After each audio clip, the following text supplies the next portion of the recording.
Ready?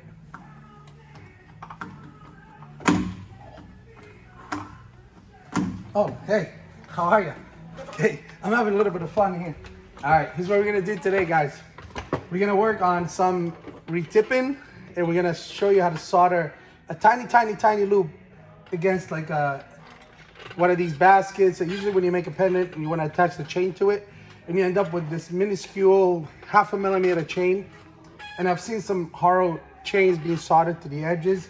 Unless you have a laser and you're really good at it, if you can zoom in, Jimmy the jeweler here is today, you could do one of these tiny chains. And you only want to solder this little tiny loop right there, right to the edge of the basket. So if we have this set, I just picked up some old stuff.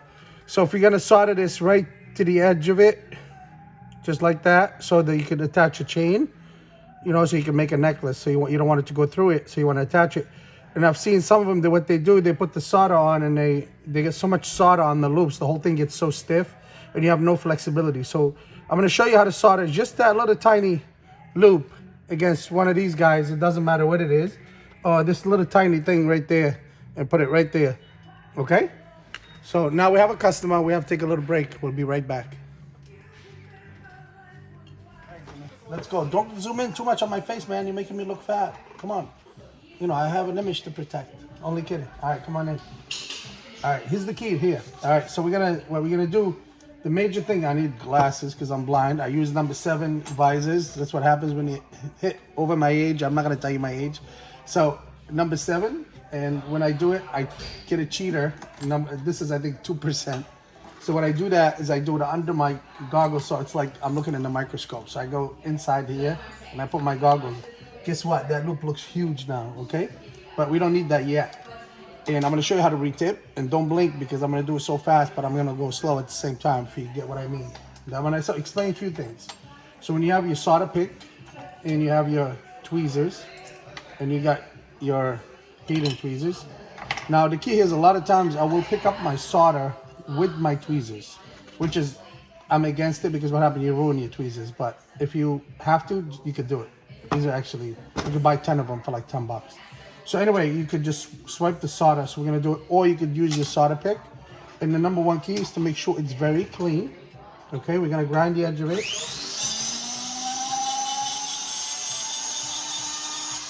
So make sure it's clean. Make sure your pad is very clean. Make sure there's no dirt on it. You don't want any dirt on this. Okay, it's pretty clean. I wiped it earlier. And you could use your own solder. And I'm gonna give a shout out to Stellar. I buy the solder, it's awesome, okay? It comes pre-cut, okay? So I'm gonna use a pre-cut solder. These things are pretty cool, actually. Like I said, I'm old school. I make my own solder. I still use this solder to solder heads with. Yeah, that's a medium to hard solder. And I love the...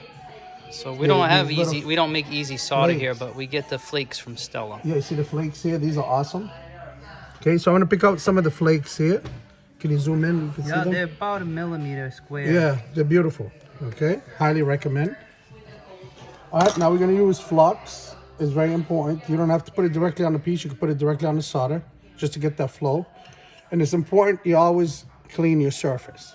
So when I'm retipping, so let's say I'm gonna retip these prawns, which is I'd never ever recommend on the solitaire.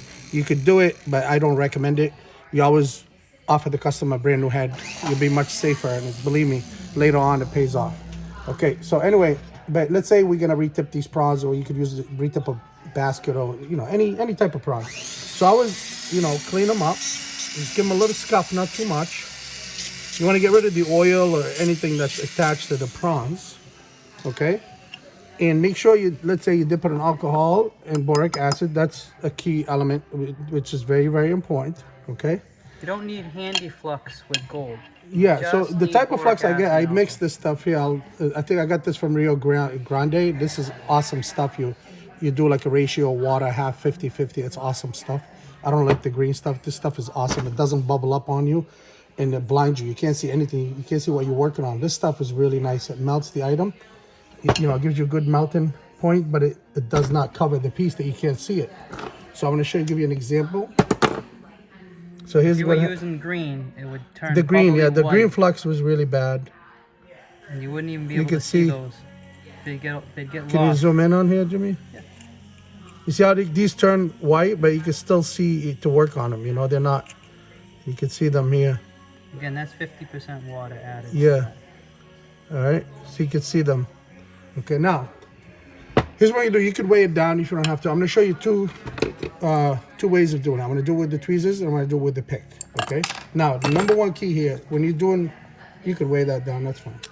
So, because I like to move it, that's why I don't like to weigh it. Sorry, Jimmy, I'm going to take it off. So, that's okay. Okay, so I like to move it because I want to show different angles. That's fine. So, when you're heating, it's very important, Jimmy. So, when you don't, especially when there's a stone here. So, a lot of people, they could do it differently. That's fine. I'm going to show you the Georgia way. So, now, as I said, we talked about the torch control before, right?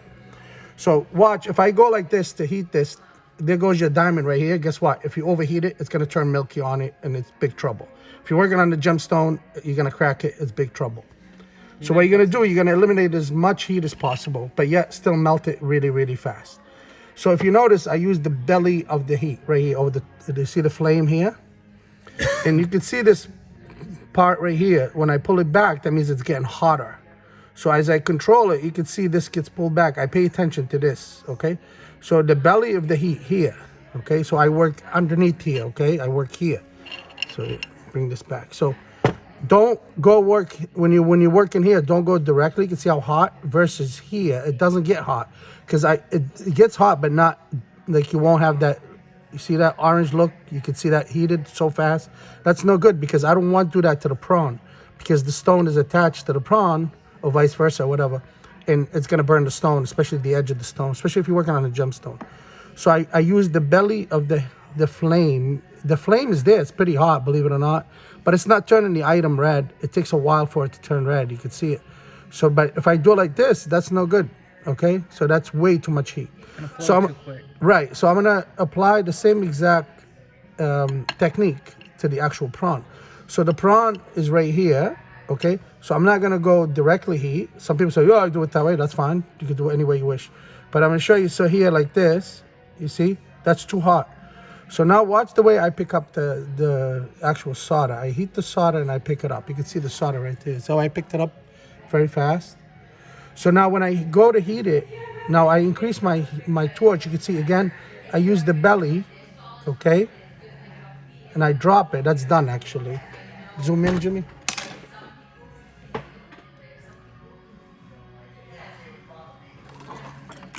Okay? So now I'm gonna use this pick. So same idea, I pick it up. Now, that's why I like to turn my work so the work is facing me, never away from me. So again, I use the bottom. I bring this over, okay?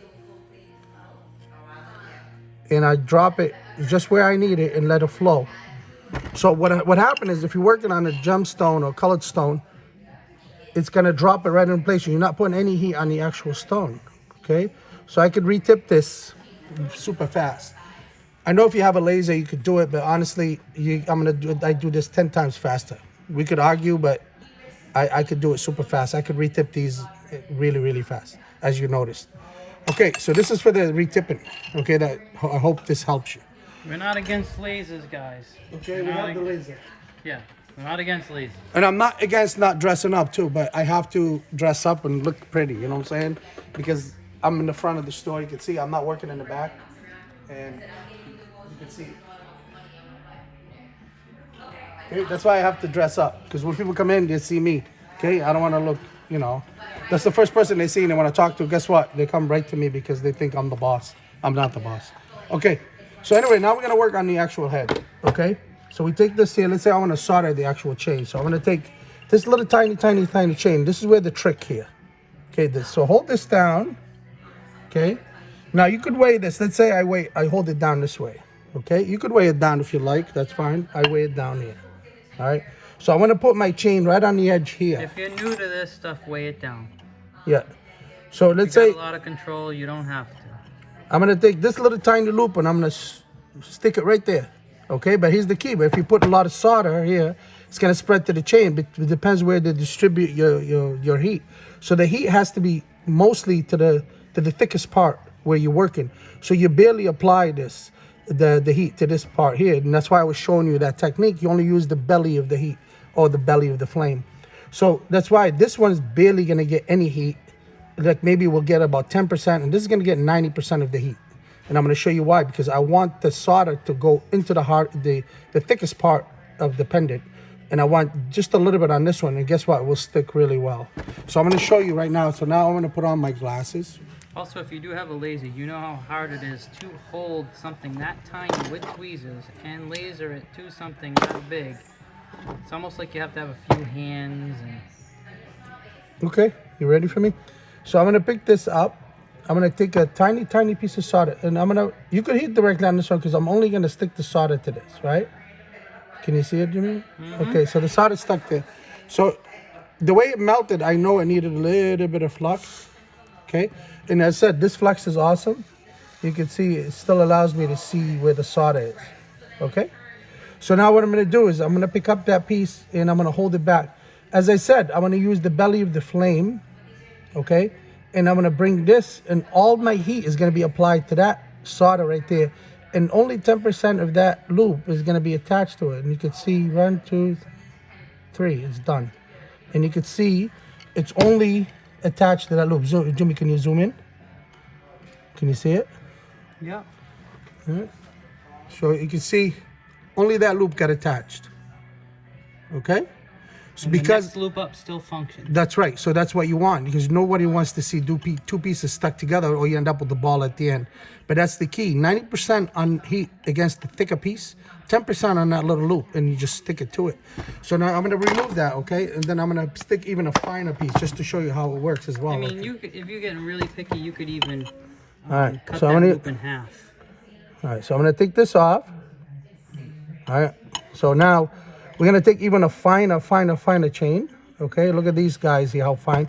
And I'm going to do the same exact thing, okay? So I'm going to heat that piece. Here you go. So you can see, come a little bit closer, Jimmy. All right, you can see how fine that thing, I got that little tiny thing that's actually 0.5 millimeter, and it didn't even melt, right? Because I only put 10% of my heat to this part versus this. Can you see it? Yeah, not even. Go thinner. You can see, zoom it in. All right, here, I'll hold it up so you can see what I'm talking about, okay? Look at that, look how fine that is. And I soldered it right to that piece. And this is the trick, okay? All right, it should be good. Now you could do the same exact thing on any piece. You could do it on white gold, you could do it on yellow gold, and you could attach it to any basket. But I just want you guys to see, you know, the trick of it and how it's done and so forth. And I hope that helps, and please leave a lot of comments, negative or positive. They're all welcome, and make some comments if you want to see a different type of video. I have thousands